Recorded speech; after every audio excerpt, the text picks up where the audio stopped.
Hey, well, hello everybody. Just welcoming everyone in. We are popping on for our live stream activity today. Happy to see you here. And I'm just going to pull up my notes. We had a few questions submitted in advance. I'm going to try to get through as many as I can today. And for those that I do not, I keep them on my list and we address them in the next call. Sometimes I'll also post my responses inside of the Facebook group.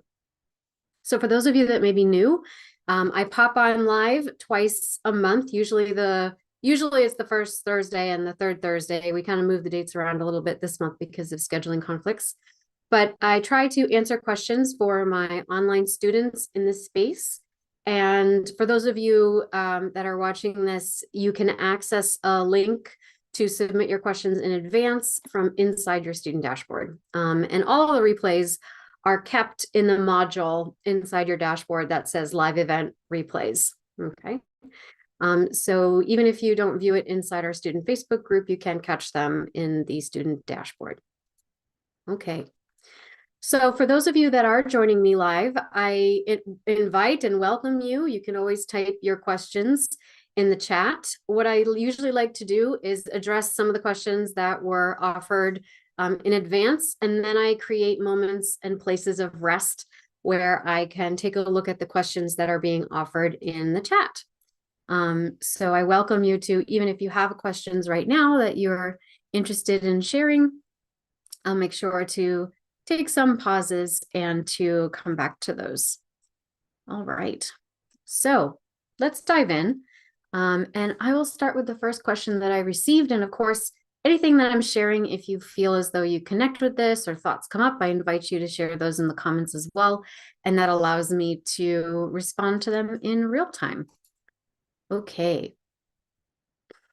So the first question I got: how can I transition from feeling anger and suspicion due to past narcissistic abuse to a state of compassion and gracefully maintaining my boundaries? So I actually have a 4-part video series on this topic. It's called Narcissism and Attachment Styles, and it focuses on the 4 different types of narcissistic presentation. And it also offers a couple different experiential activities that you can use to establish boundaries and recover from narcissistic abuse experientially. So I will include a link to that playlist somewhere in and around the replay of this video. But for today's segment, I thought we might tackle this question in 3 parts. So number 1, how do we recognize the impact of narcissistic abuse in our own experience? Number 2, taking a look at the confusion that we may have between compassion and self-abandonment. And then also, how do we clarify our boundaries and our needs? So I invite you to grab a pencil and paper, because you're going to want to take notes for this one if this resonates with you. And just be sure to stick with me until the end. All right, so let's just dive right in. The first question: how do we recognize the impact of narcissistic abuse in our own experience? So I would say probably the most disruptive and confusing thing about recovering from narcissistic abuse, or even from our own narcissistic wounding, is the sifting and sorting through the emotional chaos that we tend to be left with. And that can be exacerbated by our hypervigilant nervous system, which is super sensitive to things like attachment threats and triggers. So this might look like feelings of isolation, dissociation, or what's called depersonalization. It's kind of like you're living on the outside of your life looking in. You might freeze up in intense fear in the face of what might be a relatively benign disagreement. You might struggle to make decisions for yourself. There can be a pervasive feeling like you've always done something wrong. There could be unexplained physical symptoms like appetite changes, nausea, stomach pain, muscle aches and fatigue, insomnia, maybe immune deficiency issues, and so on. There can be a general sense of restlessness or anxiety in your body. You can feel disconnected from yourself or confused about your identity, feeling like you don't recognize who you really are. Maybe you struggle to set boundaries, or you tend to shut down and say no to everything, right? So either you're saying yes all the time or you're saying no all the time. There can also be feelings of profound sadness, hopelessness, and depression. There's a grief process that occurs here.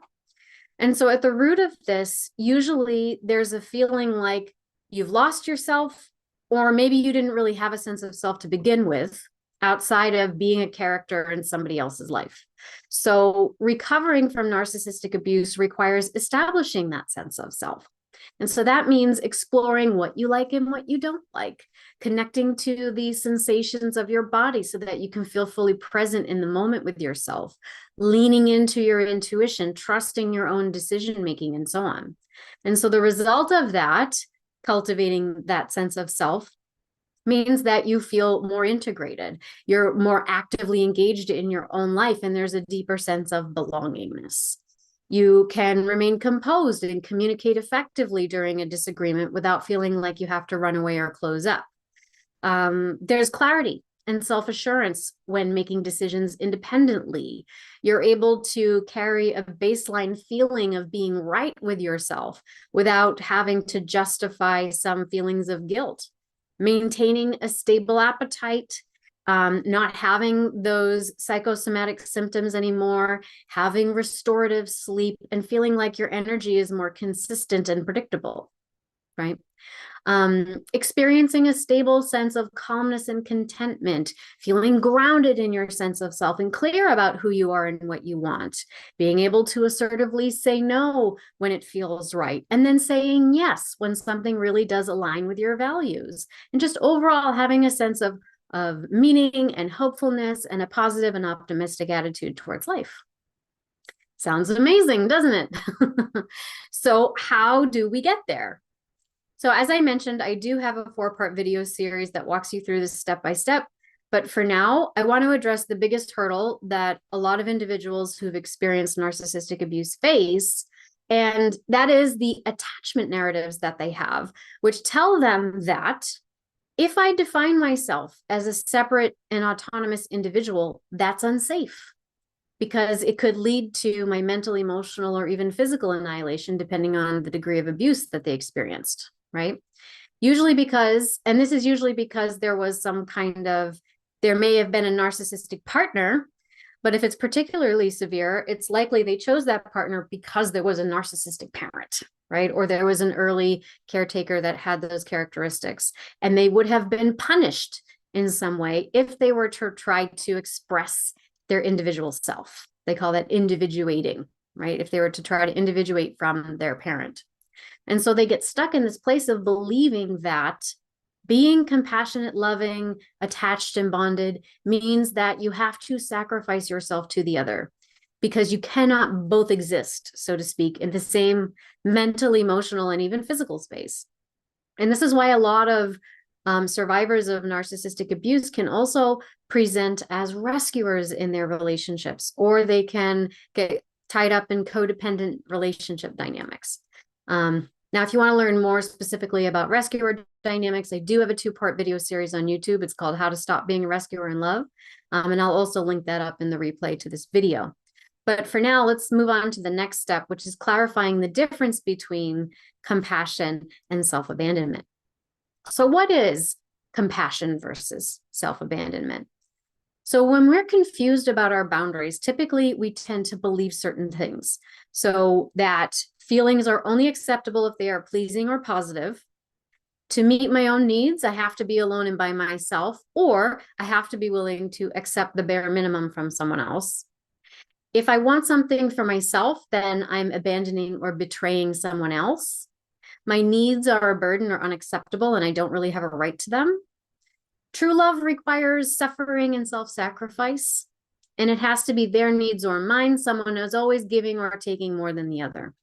So just let me know in the comments there if any of these sound familiar, or if you can connect to some of these underlying beliefs that we might have. So these beliefs reflect an attitude of self-abandonment because they remove you from the equation. It requires you to have no needs, to have no boundaries that define those needs, so that you are in complete subservience and service to the other, which is what a narcissistic partner requires. And if you're unwilling to accept that, well, then you believe that you have to accept being completely alone. But compassion requires you to show up as your fullest self and still be present with someone else's fullest self. So compassion is an acceptance of self and other, and it makes room for both of you to coexist. It also requires feeling connected to your emotions. So this sounds more like, my feelings are my friends and they keep me well informed. Meeting my own needs includes establishing safe and loving connections with others. Saying yes to myself is not saying no to you. It just invites you to know the real me. My needs are valid no matter what, and I will honor them no matter what. If it feels like a sacrifice, then a boundary of mine is being stimulated, and I should review my threshold for compromise. Two realities can coexist, and they can contribute to one another, right? So arriving at this compassionate attitude and feeling what I call a self-sovereign state requires clarifying our boundaries, because boundaries are really the spokespeople for our needs, and your feelings clue you into what your needs might be. Okay, so let me know in the comments if any of this is resonating with you. I'd love to know. And let's move on to the third and final aspect of this. So how do we clarify our boundaries and our needs? Okay, so let's return to the original question. How do I stop feeling angry and suspicious and start feeling more compassionate? Well, first we have to accept, in this case, we have to accept that you're totally justified in feeling angry and suspicious, and let yourself have those feelings. You may not have been allowed to feel them at some point, right? And as you allow yourself to feel those feelings, notice, what are all the voices coming up in response, right? They may say things like, well, being angry and suspicious is unattractive and it's threatening to others and it's going to prevent you from finding love, right? Then notice the part that actually feels angry and suspicious and how in response to that, it just digs in even deeper in response to those retorts. And that's because you have two needs going on, and you have an attachment belief that interprets those needs as being in conflict. So the needs are, I want love and I want to feel safe. But because of your history, you have a belief that being in love requires being unsafe, and being safe requires being alone. So they cannot coexist. And these beliefs, they have to be named, and then they have to be systematically deconstructed, because it is possible to feel safe in love, and it is possible for you. Okay. And accomplishing this means cultivating our boundaries and our discernment when it comes to our needs, and listening to your body and your emotions as signposts, pointing you towards the people that are most likely to meet them. Someone where it is safe to allow those loving feelings to grow. So in the playlist that I mentioned before, we do a step-by-step exercise to walk you through this experientially, but today we're just going to break it down into 5 steps. And this particular process is just the cliff notes on a lesson that you go through in my Attachment 101 courses. I believe it's lessons 1 or 2 for those of you that are my students. So I want to break it down into these 5 overarching steps. So number 1, you're going to identify what you don't want. So in this case, I don't want to feel unsafe. What's the opposite of that? Number 2, I want to feel safe in loving relationships. Number 3, recognize the feelings associated with those wants.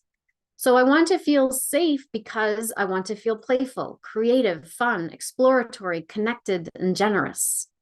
These are all unique and nuanced energetic experiences moving through your body. That is what emotions are. They are nuanced energetic experiences moving through your body. And when you recognize something you want, anything you want because you think you will feel a certain way when you have that thing. And a feeling is a nuanced energetic experience moving through your body, which we label with feeling words. Okay. So I want to feel safe, playful, creative, fun, exploratory, connected, and generous. So what's the deeper need if those are the feelings that you want to feel? Well, I need to experience more stimulation, vitality, and relaxation in my life. Okay, so let's add in, that's number 4. Number 5, let's add in some specifics here. And when I say specifics, I'm referring to positive action language, meaning you're looking out into the world and you are observing without evaluation the people, places, and things in your life that serve as a focal point or as a means of curating the type of experience that will stimulate that emotional experience for you, that nuanced energetic experience for you. So for example, well, I know that when I encounter someone who has a good sense of humor, speaks to me like an equal, asks me questions about myself, does things for me without requiring some kind of emotional or material payment, takes my opinions into consideration, and follows through on their promises, I feel safe and loved. So then the boundary statement would be, I need to experience more stimulation, vitality, and relaxation in my life because I want to feel playful, creative, curious, and connected. If someone lacks humor, speaks down to me, is apathetic to my desires and my wants, is only giving me something when they can feel they can expect something in return, ignores my thoughts and my opinions, and breaks their promises, then I know I am not likely to get my needs met with them, and I will not commit my time, energy, or resources to that person. Right? Let me know if any of this resonates with you. I'm going to say that last part one more time. I know that I am not likely to get my needs met with them, and I will not commit my time, energy, or resources to that person. And once you go through these steps, any confusion created by attachment anxiety can be sorted, so long as you commit to honoring your needs and your boundaries, both in word and action. Because a partner's response to your clarity is less likely to be ambiguous in that case. But even if it is, now you get to recognize ambiguity as a clear no, because it is still falling short of meeting your needs. And so you want to trust that in this case, rejection is protection that the universe is providing you, and it is trying to make space for something better and more clear to come in. It's also compassionate to where you are on your path and to where they are on theirs. Because if you start bending yourself and abandoning yourself because they don't know or they're not able to meet you where you're at, you've twisted and contorted yourself, and you're no longer honoring your boundaries or your needs, right? Again, if you have another course and you're interested in exploring this process, it's in lesson 2 or 3 of my Attachment 101 courses. And if you're not sure which one's right for you, we have a quiz to help you determine that. And I'll include that with a link in the replay of this video. So those are our 3 things. Let's review this one more time. So the question was, how can I transition from feeling anger and suspicion due to narcissistic abuse to a state of compassion and gracefully maintaining boundaries? So number 1, we want to recognize the impact of narcissistic abuse in our own experience. Number 2, we want to clear up the confusion between compassion and self-abandonment. Remember, compassion makes room for both individuals to have their individual experiences and to share space and contribute to each other's experience at the same time, right?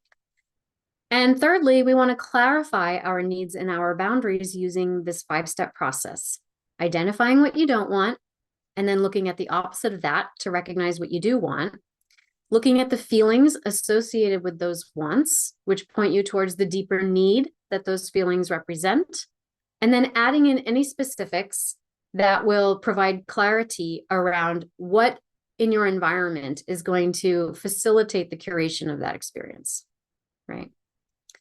So I hope that that was helpful. I'd love to see there in the comments if that was helpful to you. I'd love to see how this is landing with you.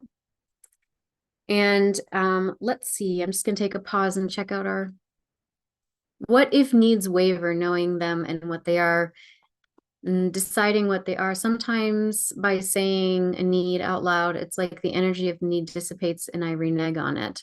So then that's really important, right? To say it out loud, because if you say it out loud and it dissipates, then it likely was connected to a desire that was not quite spirit-based, right?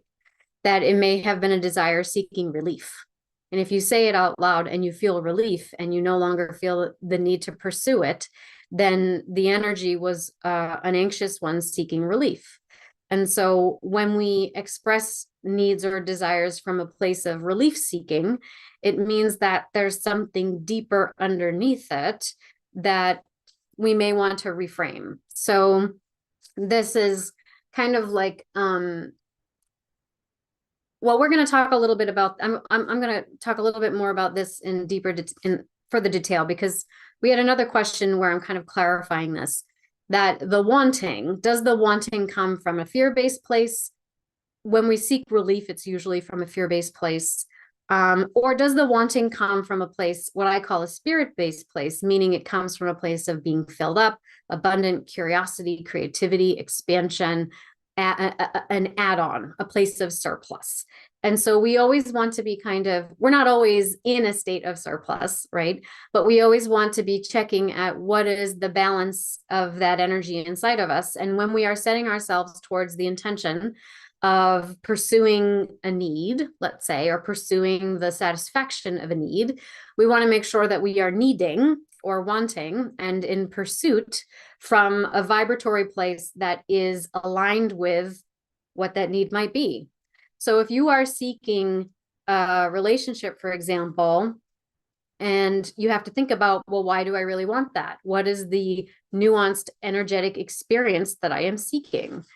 Because anything that you want, you can break down into a quality of energy. And so to bring it into your experience more quickly, you identify what is the underlying structure of that energy form, and then you embody it. And then you curate your environments to make it easier for you to embody it and to conjure it. And then the environments inevitably will just have to rearrange themselves to match it. I'm going to talk more about what that means, practically speaking, in our next question. You can't hear enough of setting and reinforcing boundaries. Best lesson ever. Oh, I'm glad you liked that, Alexandra. I appreciate that. Is there a relay? Oh, thank you. Yes, I did color my hair recently. It was my 42nd birthday last week. And so I decided I deserved a little something. So yes, I had a little change in my appearance. Yes, there will be a replay. So the replays are available inside the student dashboard, and you can always access that from inside the module that says live events and replays for those of you that are just joining us. Okay, so I'm going to pop on over to the next question that we had. And again, as I go through, if your questions pop up in your mind, please feel free to put them there in the chat, and I will take moments of rest between questions to make sure that I'm answering them for those of you that are here live. All right, so the next question we had, how to get your ex back? Okay, so this question usually comes along with a couple of other questions that I'm kind of lumping together. So other questions that connect to this are, how do you make an ex miss you? How can I make my ex regret losing me, right? And so when questions like this come up, this is where we want to start looking at what is the vibratory quality with which I'm holding this desire, right? Because when we ask questions like, how do I make them miss me? How can I make them regret losing me? We're usually struggling with deep feelings of yearning, feelings of helplessness, like we've lost control of this situation. And usually underneath that, there are feelings of grief, fear, right? Attachment that stem from attachment anxiety. And that just means that we're suffering with a sense of probably early feelings of helplessness or low self. And so there can be that desire to influence our ex's emotions really stems from feeling disconnected from them and maybe disconnected from ourselves as a result of it. And so we're kind of scrambling to feel powerful again, to feel like we're in control of ourselves and our lives again. And we're trying to validate our sense of identity and esteem. And of course, this is not the type of energetic or emotional vibe that is likely to inspire someone to want to reconnect with you. So if we really want to, in earnest, petition our ex to give it a try again, we want to balance our approach with practical, but also respectful approaches, right? Respectful means. And so we want to make sure that we have, maybe we tweak the question a little bit, which is more like, what are the thoughtful steps I can take to responsibly approach my ex and explore the possibility of rekindling our relationship, right? So I want to kind of dig into first what might be some of the productive and the unproductive reasons that we might want an ex back, and then just dip into 4 things that I think we should be mindful of if we want to pursue that, right? So the first thing, let's take a look at some, let's say, more productive or healthy reasons for wanting your ex back. But I'm going to take a pause for 1 second because my partner's in the kitchen making noise. Babe? Okay, he went away. This looks like working from home. Okay, so the first part, healthy reasons for wanting your ex back. So the first part is, since you broke up, have you gone through a process of self-awareness and self-evaluation after the breakup, right? Is there an opportunity here? Do you see and perceive an opportunity here to evolve and develop a better understanding of your partner and of the relationship because you have evolved and developed a better understanding of yourself? And you believe in earnest that these deeper understandings and insights could transform the dynamics of a previous relationship, right? Secondly, do you feel as though there is unresolved potential? Now, I'm someone who usually says, don't go chasing after unexpressed potential. But let's say we've gone through this process of taking a self inventory and deep self evaluation. Sometimes there can be external circumstances or issues of timing beyond our control that contribute to a breakup. And so when and if we arrive at a place where we're able to put those pressures and those context dependent issues aside, we may realize that there was some potential for that relationship to blossom, and that potential still exists now in a new context. And maybe it makes you wonder, well, is it worth trying it out again? So I believe that if both parties have matured and some of those unavoidable context dependent issues are no longer present, and the core reasons for your initial connection are still strong, then it can be a path worth exploring. Thirdly, is there genuine love and compatibility here, right? So when we want to reconnect with the ex, we don't want it to be from a place of seeking relief, right? From a place of, I just don't want to feel this pain anymore, and so I want to be with them so I don't feel pain anymore, okay? We want it to be from a place of sovereignly and decidedly choosing someone because we perceive them as being compatible on the level of not just emotional upliftment and physical chemistry, but also that you have the same values and priorities in the long term. You have similar vision for the ways in which you'd like to structure your lives in the day in and the day out, right? So if the breakup, and communication kind of factors into this. So if the breakup was more about misunderstandings or defensive communications rather than actual fundamental incompatibilities with things like values and priorities, then I think the relationship could be exhumed, right? And so this is where that whole question about how can I make them miss you is really more about giving them time to realize what you did contribute to their lives and giving yourself time to realize what they did contribute to your life and how you might appreciate that you both have the same values and priorities. And that motivates you to work on the communication so that you don't confuse, let's say, real, true, heartfelt needs with just defensive responses to poor communication, right? If you want to learn more about communication, if you haven't already, I do have a course called The Courageous Communicator, which goes into this in depth with things like safe and soft strategies based on attachment style. And I'll leave a link to that in the replay with this as well. Now let's talk a little bit about the unhealthy, or let's call them the unproductive reasons for wanting our ex back. So, we often yearn for what it is that we have lost, but not every urge to get it back necessarily comes from a place that is intrinsically healthy, right? So one of those places that might work against us is when we are operating from a place of fear of being alone. So when we want to reunite with someone out of a fear of loneliness, this can lead us into codependent dynamics that are really more about relief and comfort than they are about genuine connection. And that's kind of a fear-based vibration and approach that compels us to overlook deeper issues that may have led to the breakup in the first place. And when we do that, we risk repeating the same patterns that led to that breakup in the first place, right? Then sometimes there's also an element of ego or validation seeking that comes into play. So when we want an ex back, sometimes it's just because our pride was wounded and we want them back because it's a boost to our self-esteem, or as if we are proving something to ourselves or to others, right? That maybe we're worried about what people think or things like that. And so this kind of turns our relationships and the people in them into kind of making them more objectified, as if we're treating the relationship status as some kind of material definition of identity and who we are, or we treat a partner like there's some kind of trophy or something like that, rather than really sourcing your connection from the heart. And so that leads to things like cycles of validation seeking behavior, or feeling just really unfulfilled in the relationship, even though you're really clinging to it.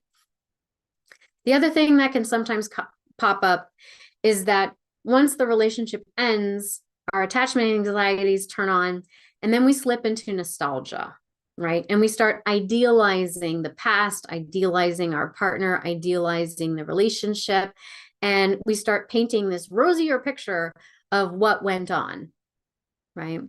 And so now we're sort of obsessing over returning to this idealized version of something that actually never existed. We're kind of chasing this illusion based on a selective memory that is really ignoring the real underlying issues and differences that led to the breakup. So you're setting yourself up for repeated disappointment there, right? I will say one thing I'd point out there is that when we find ourselves obsessing over things through idealization and fantasy, also remember that that is typically serving a protective function. If I keep myself obsessed with and idealizing over someone and something that I can't have anymore, or it didn't work out, and I know for a fact it doesn't, I'm just going to continue to idealize it so I stay focused upon it, and therefore safe from trying and failing again, right? And therefore safe from putting myself out there and getting hurt again. So I'm just going to stay hung up on this person so that I don't have to feel exposed, vulnerable, and helpless anymore, because at least I can control this fantasy, right? So we just want to make sure, where are we wanting the ex back from? What vibe are we vibing at when we say we want our ex back? So again, more productive reasons. Well, I've done a lot of self evaluation and gained a lot of self-awareness. I have a lot of insight into the dynamics that went on, and I think I could do it differently this time, and I genuinely want to try that. Maybe there's some potential there that was not realized because of circumstantial things that were beyond your control, or timing that was beyond your control, but now those things are gone and the connection is still there, and it might be worth giving it another shot. And there is genuine love and compatibility. You have similar values and priorities, but maybe the communication was off. You both just were taught to communicate defensively, and so you were confusing your needs and your wants with reactions to miscommunications and bad communication sometimes, right? So if there is real compatibility there, sometimes cleaning up the communication opens up a portal to connecting more deeply a second time, right? Now, the less productive reasons, you're afraid of being alone, and seeking out the relationship just provides a sense of relief from that fear. You're seeking validation, and you want to recover your esteem, because without a relationship, who are you? There's some level of status involved with being connected there, some level of defining yourself by being in a relationship, which is really just about ego. And that's going to lead to feeling sort of like you're in a shell of a relationship, or you're just idealizing it because there's a pattern in the relationship that you've gotten caught in, and it keeps you sort of obsessively caught in states of idealization and fantasy when it's really not a compatible relationship. And you're just wanting it back because by being in a relationship with someone who you're not that compatible with, it means that you're never really fully vulnerable in it. You're never really fully in it. You're never really at risk of being deeply connected to someone, because you keep going back to someone you can't connect with. And then you idealize it, you fantasize about it, so that you go back to it and stay protected from really being vulnerable with someone who does look closely at you, right? Who does open up in ways that you may have some issues around, right? Okay, so now that we have taken a look at what might be the productive or the unproductive reasons for getting an ex back, let's say we've adopted the attitude of the three more helpful healthy and productive reasons. So let's say that's where you're coming from. So let's take a look at 4, I think, important aspects, elements, or steps, let's call them, that are really going to contribute to the success of that endeavor. And so the first one is we want to improve your communication skills based on an understanding of attachment styles. Number 2, we would want to make sure that we're demonstrating self-reflection and assuming personal responsibility by taking accountability for our role in the breakup. Number 3, we would need to rebuild trust and respect through consistency and coherence. Okay, I'm going to talk about what that means. And then number 4, we have a willingness to face future challenges together, right? And that we have an emotional openness towards repair instead of letting things fester and build up over time. Okay, so let's dive into these with a little bit more detail. So the first one, we want to look at improving our communication skills based on attachment style. Okay, so for my students here, you probably already have a sense of this, but just to review it in brief, there's the 4 attachment styles. So we have fearful avoidance or disorganized attachment style, whom I call spice of lifers. And these are individuals that typically crave closeness, but also fear it, right? So they can exhibit inconsistent communication patterns. Sometimes they alternate between being close and pulling away. Sometimes they can respond defensively or with confusion in emotionally charged situations. And they're usually torn between a desire for intimacy, but a fear of getting hurt. Then we have our dismissive avoidant attachment individuals, whom I refer to as rolling stones. These are individuals that value their independence highly and sometimes come across as a bit aloof or detached in relationships. Sometimes they avoid deep emotional conversations, or they may shut down when they're pressed for emotional intimacy. And they tend to express their needs and their emotions in very independent and self-sufficient ways to avoid too much vulnerability. And so they focus on practicality above emotion, and sometimes they can appear dismissive or unresponsive to a partner's emotional needs. Then we have anxious attachment style, sometimes called anxious preoccupied attachment style, and I call these folks open hearts. And these individuals tend to worry a lot about their partners and their ability to receive reciprocal love in relationships. Sometimes they communicate in a way that might be validation seeking, requiring a lot of reassurance. They can have difficulty maintaining a sense of calm in relationships because they're afraid of rejection or abandonment. They're rejection sensitive. They can express their needs and their emotions sometimes in a heightened or charged way. Sometimes they can be very verbose and use a lot of words to fill up silences or as a way of seeking reassurance. And in communication, that can be overwhelming for their partners. Then we have secure attachment styles. So these are the individuals that are typically comfortable with intimacy and they are warm and loving. They are likely to communicate in a more clear, direct, and consistent way.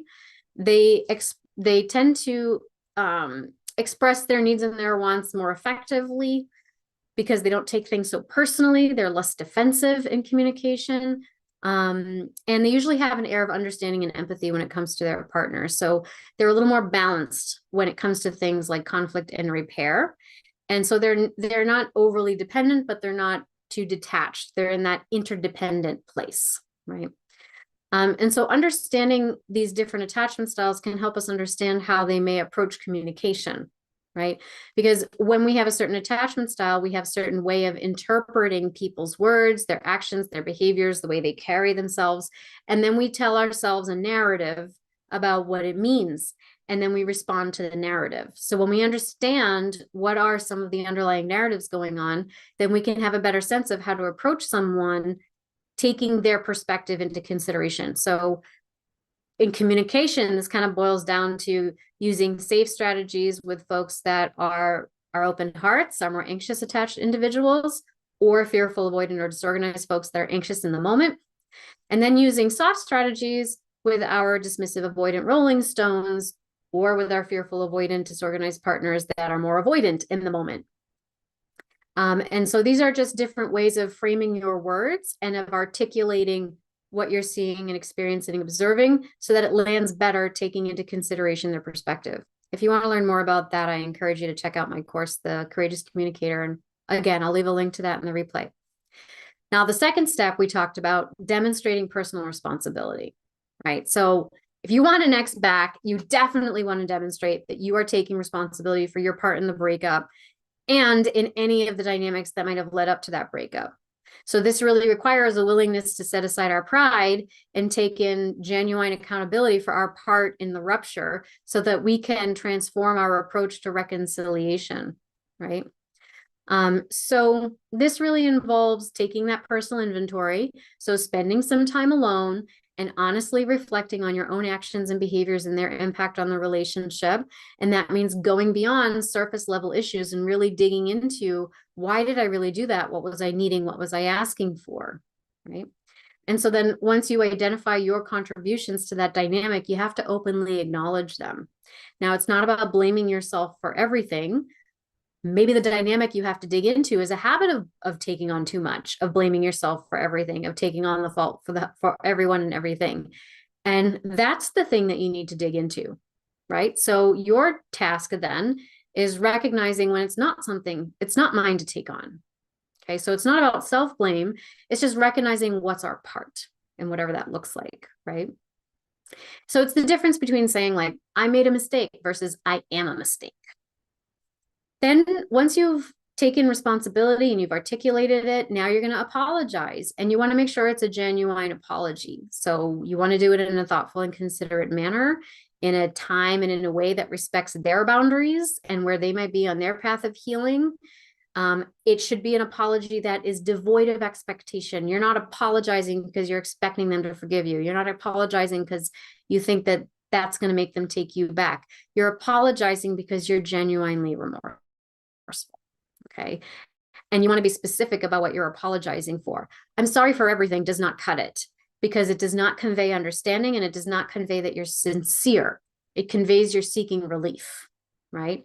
So instead, you want to articulate what were the specific actions that you now recognize as your contribution to what happened, and express that you regret them and why, and how you're going to change, right? How you're going to do it differently. So that's step 2. Step 3 is now that's going to lay the groundwork for rebuilding that trust and respect through what I call consistency and coherence. Okay. So trust and respect are, of course, the foundation of any healthy relationship, and consistency in behavior and coherence between one's actions and their words helps you to build that foundation. So I want to talk about them. They overlap, these two concepts, consistency and coherence, but there's some nuances there, and I want to point that out here. So here's a few signs of consistency in a relationship. So they follow through on their promises, right? So now, no matter how big or how small, they make a promise, they keep it. And so they're demonstrating reliability there. And that's predictable, right? They have predictable reactions to stress. So they handle stress and conflict in predictable and non-destructive ways, meaning that their reactions and their coping mechanisms are transparent and they're trustworthy. Okay. That you have open and honest communication, right? Consistency also speaks to having open and honest communication, that you can trust that even if they're not able to communicate it right now, that they will come back and they will address it later. And you're able to make plans. You're able to share your feelings consistently, and you can avoid surprises that lead to distrust. Also, that there's a steady effort being expressed in the relationship, because relationships take effort. They require maintenance, right? So consistently making an effort to nurture the relationship, showing that you have a real commitment to this being an ongoing thing, not just a band-aid to every crisis that pops up, right? And of course, respecting boundaries. So recognizing and respecting each other's boundaries, which reinforces that sense of safety and trust, and like you care about the needs that those boundaries express. Now that's consistency. What's coherence? So as I said before, coherence overlaps with consistency, but it's a little bit different. Now, this is when your words match your actions, but more on an emotional level. So you might consistently say that you love someone and you'll be there for them, but will you show up when it's unpleasant or inconvenient? So for example, maybe a family member dies. Are you going to attend the funeral? If your partner gets very sick, are you going to take care of them?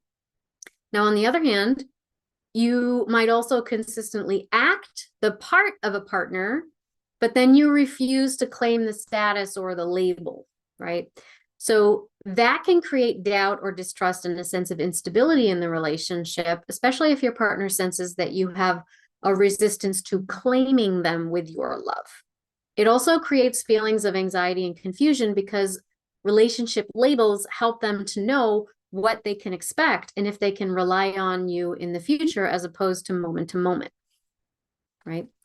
So coherence is really more about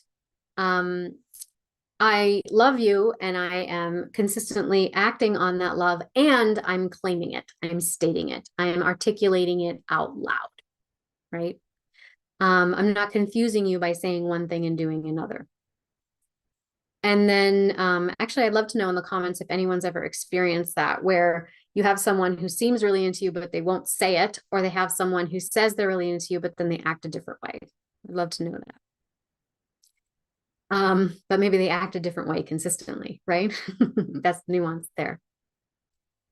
And then let's take a look at the last step, step 4, willingness to face your future growth challenges together.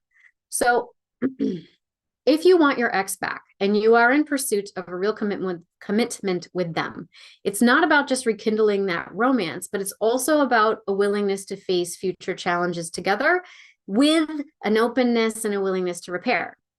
So that starts by understanding the growth challenges that exist for your partners on the individual level, but also on the level of attachment styles, because attachment styles can also in many ways define what our challenges are to opening up in love.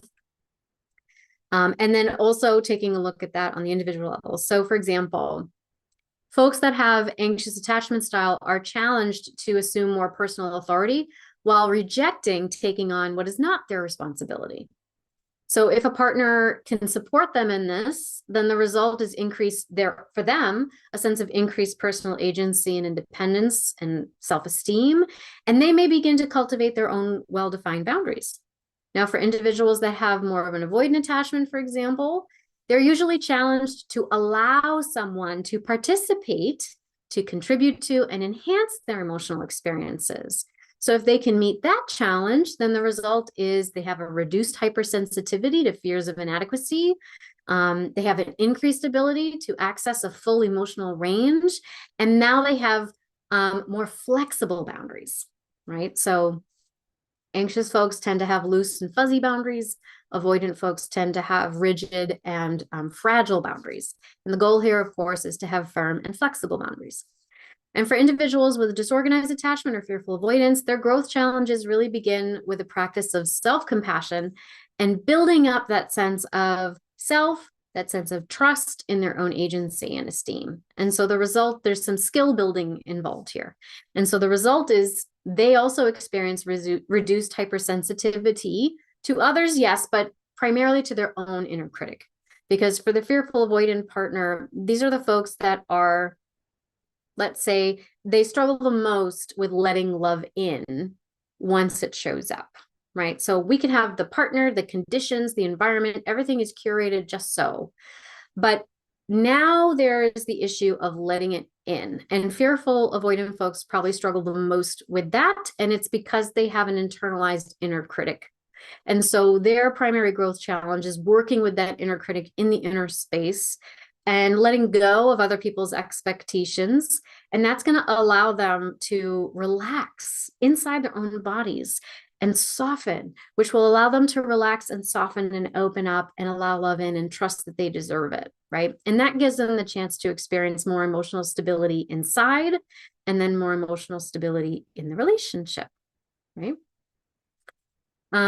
So those are the 4 steps that I would recommend. And I would also recommend, once again, if you are interested, if you feel like communication had something to do with the breakup, I'd recommend my course, The Courageous Communicator, because it's going to walk you through my 3-step HIP communication formula, which is heal, inspire, and practice. And it's going to walk you through how you're going to be able to utilize a knowledge of attachment styles to connect more deeply with your partner.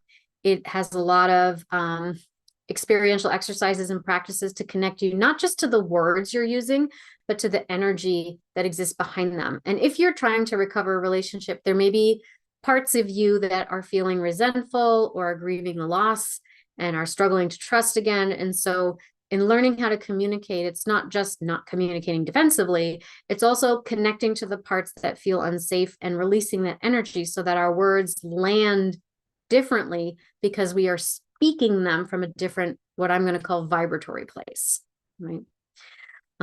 So I hope that that was helpful. If any of that stands out to you, I'd love to know in the chat box in the caption there. I'm just going to take a peek. Let's see. I've had that happen. I wanted to get an ex back, and once we started talking again, I realized immediately why it was we broke up. Most of the time, we're better off as friends or acquaintances, but not a couple. That's good insight. Is disorganized attachment the same as what people call ambivalently attached? It depends. So there's lots of different names for different presentations in the literature. If it's anxious ambivalent, then you're really talking more about anxiously attached. If it is, sometimes people say anxious avoidant, you're talking disorganized or fearful avoidant. If you are, some people call it disordered attachment. Names are so bad. And then we have, there's anxious, preoccupied, anxious, ambivalent, anxious attachment. So in Anxious Attachment 101, I talk about the spectrum of ambivalence. And I tend to perceive anxious, preoccupied, and anxious ambivalent as just varying degrees of anxious attachment. So if you're anxious, preoccupied, you're like, I need it. I want it now. I don't care if I look needy. Who gives a fuck if I look needy? I don't care. I want it. I need it. I'm getting it now. And I'm going to reach for it. And I'm going to do what it takes to get it. If you're anxious, ambivalent, inside you feel, I need it. I want it. This sucks. And then there will be a part that steps in and says, but if I express that neediness, they're not going to want me. My mystery will be gone. I need to maintain this cool look so that they want me again. I can't sacrifice my power by looking needy. So to me, this is more anxious ambivalent.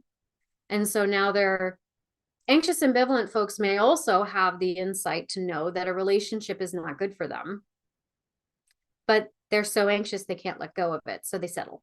These are folks who tend to settle a lot, I find. And then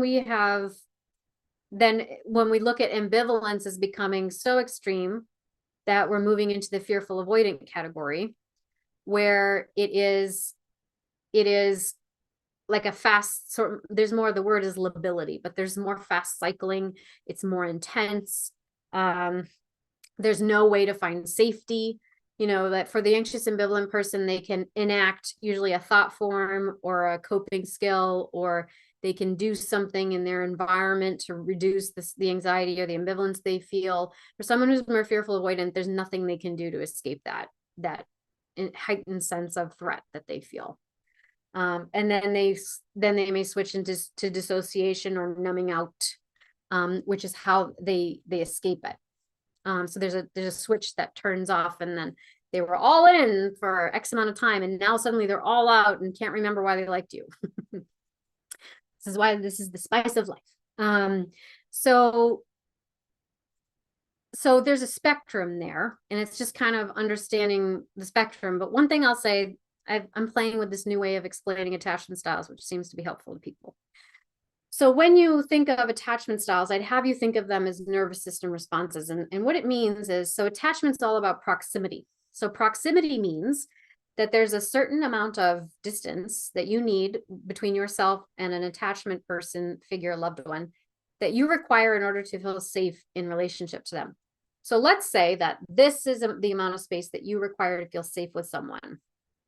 Now, if you attract people into your experience who feel safer over here, what are you going to do?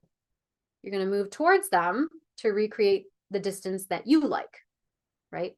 So now as you move in this direction, you're going to look anxious because you're reaching out, you're initiating, you're asking what's going on, you're closing the gap between you. So now we call that anxious.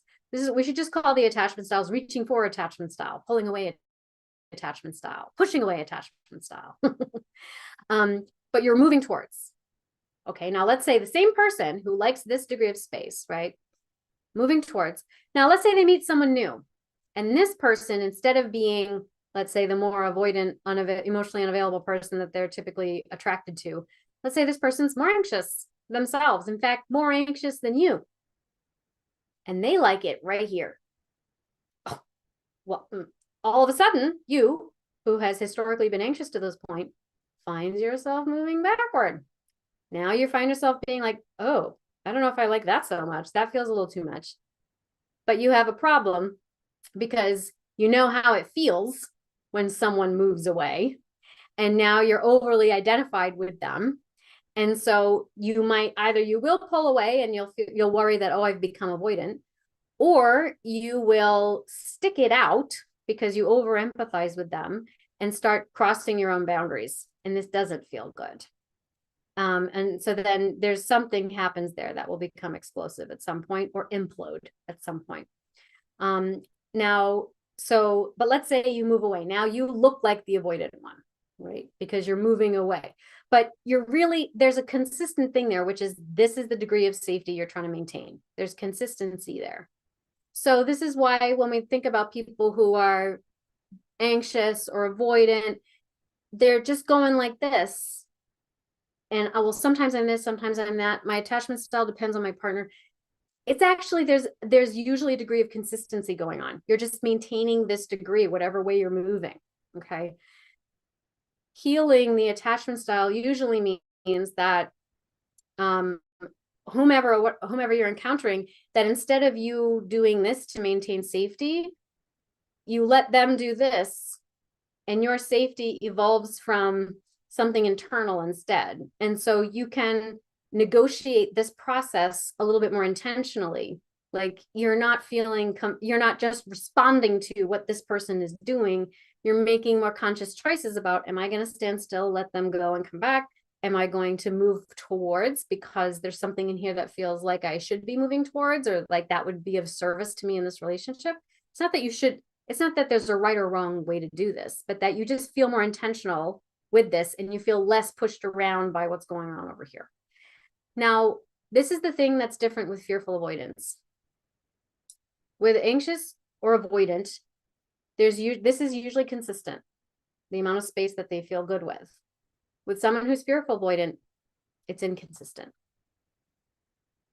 They don't know. Sometimes this feels safe, sometimes this feels safe, sometimes that feels safe, sometimes this feels safe. This feels safe right now, that feels safe tomorrow. Okay. So this is where I'm hoping that this clears up some of that confusion, is that when we find ourselves on that anxious avoidant spectrum, I feel anxious now, I feel avoidant, am I disorganized? It depends. Are you maintaining a consistent distance and you're just doing it this way or that way right now? Or do you actually feel like this? You don't know. So it's a level, that's why I say attachment wounds are self wounds, because when you know, when this is fairly consistent, whether you're pushing or pulling, there is a deeper sense of self and knowing understanding. It's ego structure. There's more ego structure there, and the ego has decided this is safe and it's sure of it. Okay. When you don't know what's safe at all, and it changes consistently, there's less of a foundational ego structure there. So that's why the primary growth challenge for someone with fearful avoidance is to develop that sense of self first. And usually the inner critic is a substitute teacher, right? The inner critic is acting in place of the self, which means it's a good survivor, which means it had gifts to offer at the time. But that's why the growth challenge for the fearful avoidant is to ultimately supplant the inner critic with the spiritual self, the essence of self, the sovereign self, right? A stronger, more flexible ego. And that begins with self-compassion. You have to create space for it to be okay to explore the self. Kind of goes back to our first question, right? How do I recover from narcissistic abuse? Recover the self. And it's likely that, and this is often why a lot of times we have fearful avoidant folks who have experienced narcissistic abuse, and that's why they're fearful avoidant, because either they came from a narcissistic upbringing, which didn't allow them to have a self to begin with, and it was supplanted by a projected inner critic, or they found themselves in a narcissistic dynamic, which just reinforced some of those underlying narratives that keep us sacrificing ourselves in search of safety. So I hope that that helps. I know our time is coming to an end. I just want to see what else we've got here. Your attachment style can change depending on who you're in a relationship, right? Okay, so I hope that that helped with that. I'm anxiously attached and have started dating online. I find myself awaiting messages and fear people ghosting me. What do I do to regulate my nervous system? So nervous system regulation always begins with breath, deep breathing. And I would actually recommend parts work, because in that moment, I call that a moment of impact. So when you're noticing there's a heightened level of stimulation and arousal, then you're in a moment of impact, and it's important to just take a breath and to notice, where is that feeling coming from in my body? Where does it exist in my body right now? Locate it. What are the thoughts associated with that feeling? What thoughts are going through my head right now? Acknowledge the thoughts. And then I usually like to have you imagine, what color is it? What shape is it? What size is it? And then to literally in your mind, draw a line around it. I had one client, I told her to imagine, once you locate it, imagine that you're sticking it in a bubble. That feeling now, it exists in that worry, that feeling exists in a bubble. And inside that bubble is a part of you. You are not worried. This part is worried. And so now the part believes it's functioning on your behalf. And so, oh, I see you. Oh, you've got me in a tizzy, don't you? What's going on? Why are you so worried? What happens? Oh, well, if they ghost me, then that will be bad. Why will that be bad? What will it mean? Well, then it will mean this, that, and the other. Oh, that's a big thought and feeling. I can see why you're working so hard to keep me worried. Man, if I'm not worried, you might imagine that I'll be really hurt. I guess I have to help you trust and understand that we have a lot of resilience here, and we don't have to invest anything more than is required. Right? And we've got a lot of discernment. We know how to pick ourselves up after a ghosting. Right? It's okay. All right, you worry. I'll let you worry. It's okay to worry. And when you're ready to do something else, let's find out what else you'd rather be doing. And we'll do that instead. Very good. And so you can just have that conversation with yourself. Yeah, every Friday night drinks, people say one thing and then they never call the next day. Inner critic criticizing the self or other, both. Yes. Anxious ambivalent sounds like spice of life. Or no, so anxious ambivalent is anxious. It's just anxious with more insight. What does secure look like? So I'll include a link in the caption of this replay. I have a 2-part video series on secure attachment. It makes a lot of sense. I'm glad. Okay, good.